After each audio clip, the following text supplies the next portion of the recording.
Good day sa inyo mga katiktik. Ngayon may tuturo ako sa inyo mga katiktik kung paano nga ba i-check ang iyong mga iPhone na naka-hello screen kung ito ba ay factory unlock. Para naman mga katiktik is malaman mo na kung supported siya sa bypass na with SIM or bypass na Wi-Fi use lang siya. So itong ano na to mga katiktik, yung bypass natin is from 5S, iPhone 5S to hanggang iPhone X lang mga katiktik. So yun, pindutin mo lang yung parang I. Tapos makikita mo na dito yung iMeI. So ito yung ita-type nyo doon mga katiktik kapag i-check nyo. So kailangan nyo ng isa pang cellphone para ma-check natin kung factory unlock ba siya. So puntahan lang natin dito, i-open natin yung Google Chrome. At i-type nyo lang dyan mga katiktik sa makikita nyo naman. Kung di nyo makikita, lakihan nyo na yung screen nyo. So gayahin nyo lang ang tina-type ko mga katiktik para ma-check mo yung iMeI ng iyong iPhone. Dahil mahalaga kasing malaman mga katiktik na ang iyong hawak na iPhone is factory unlock. Dahil kapag hindi factory unlock, hindi po siya supported sa bypass na with SIM card. Pang Wi-Fi use na lang siya, hindi na po gagana ang SIM card kapag hindi factory unlock. So i-check nyo na yung mga hawak nyo na iPhone 5S to hanggang iPhone X. Kung yan po ay factory unlock is pwede po nating i-bypass yan na with SIM card, no mga katiktik. So mag-PM ka lang mga katiktik sa ating page para malaman mo ang price. So ganito nga ang kailangan yung gawin. Dapat nyong i-check muna yung iMeI. So yun, on ko lang yung ating Wi-Fi. So nandito na tayo mga katiktik. Ayan, dito ita-type natin yung iMeI and make sure mga katiktik, ayan o, free. Makalagay naman dyan mga katiktik, free iPhone carrier simple.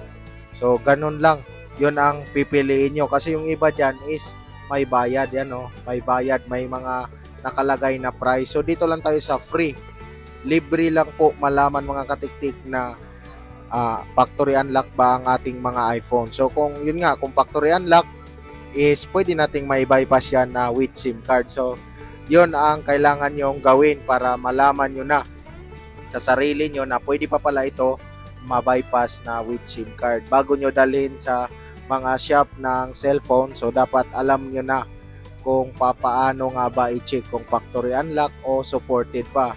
So take note mga katiktik, hanggang iPhone X lang po tayo dito.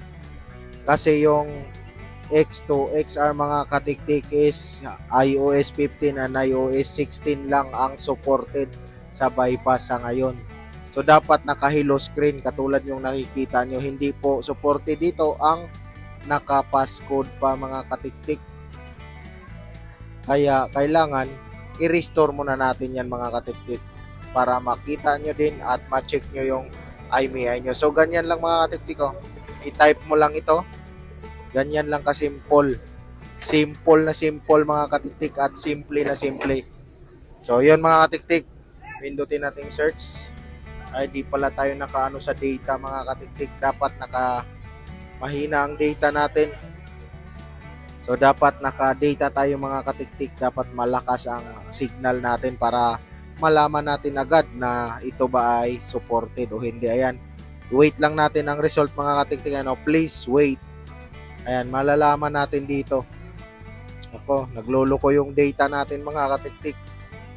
So ayusin lang natin, refresh lang natin mga katiktik. Naka-data naman tayo. Ngunit mahina nga lang ang ating signal. Di ko alam sa Gumo kasi Gumo tong gamit ko mga katiktik. Minsan dito sa area ko mahina yung signal niya. So ita-type natin ulit ang iMeI ng ating phone. So wag yung sa taas. Makikita mo naman yung iMeI mga katiktik. Ayan, ito yung pangalawa sa baba. Yun yung iMeI sa mga iPhone dyan. So ganyan lang mga katiktik. Type mo at antayin natin yung result dito. So kung isa ka sa may nakuha kang idea dito mga katiktik, naway huwag kalimutan mag-like sa ating video at syempre mag-subscribe na rin. Ayan, may result na po tayo mga katiktik. Ganyan po siya mga katiktik ang ating makikita. At dito sa pinakababa, ayan, may makita tayong SIM lock status, unlock. Dapat ganyan po, unlock ang nakalagay mga katiktik. So ibig sabihin itong hawak natin is pwede natin to i-bypass with SIM card mga katiktik. So yan lang ang may share ko ngayon. Maraming salamat at hanggang sa susunod ko na video mga katiktik.